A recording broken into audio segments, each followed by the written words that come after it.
Hare Krishna. Welcome to Janvi Satvik kitchen. Today recipe carrot halwa. కావలసిన పదార్థాలు: carrot, పాలు, కాజు, ఇలాచి, షుగర్, కౌగి.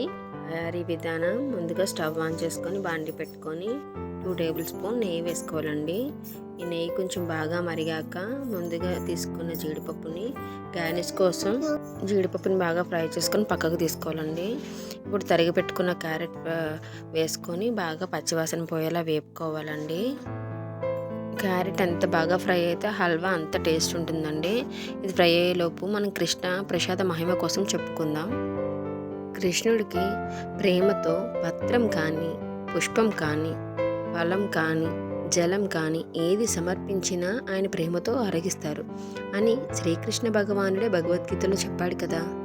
మనం 3 పూటల భోజనం చేస్తాం కదా, అలాగే కృష్ణుడికి కూడా 3 పూటల నైవేద్యం పెట్టి దానిని ప్రసాద రూపంలో తినాలి. కృష్ణుడికి నైవేద్యం పెట్టే ఇంట్లో ఎప్పటికీ కొరత అనేది ఉండదు. అది ఈ జన్మలోనే కాదు, ప్రతి జన్మలోని అంతే. కృష్ణ ప్రసాద మహిమ. కృష్ణ ప్రసాదము సేవ అనేది సమస్త పాపహరణము. కృష్ణ ప్రసాద వితరణ ద్వారా జంతువులు కూడా పునీతులవుతారు. అటువంటి మహనీయులే కృష్ణ ప్రసాద వితరణ ద్వారా భక్తి ప్రచారంలో అద్భుతమైన విజయాలను సాధించగలిగారు. కృష్ణుడికి నైవేద్యం పెట్టే దాంట్లో ఒక తులసి ఆకు వేసి పెడితే చాలండి, కృష్ణుడికి చాలా ఇష్టం. ఇప్పుడు క్యారెట్ బాగా ఫ్రై అయింది కదండి, అందులో కప్పు షుగర్ వేసుకొని బాగా వేపుకోవాలి ఒకసారి. తర్వాత కొంచెం మరిగించిన పాలు వేసుకొని బాగా కలుపుకోవాలి.